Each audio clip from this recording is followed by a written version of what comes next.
We haven't done this since pre-COVID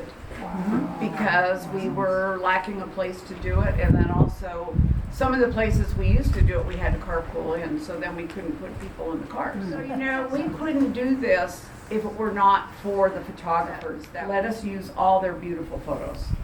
And hopefully maybe you will want to share photos with us too, because we need photos all the time, because I've never known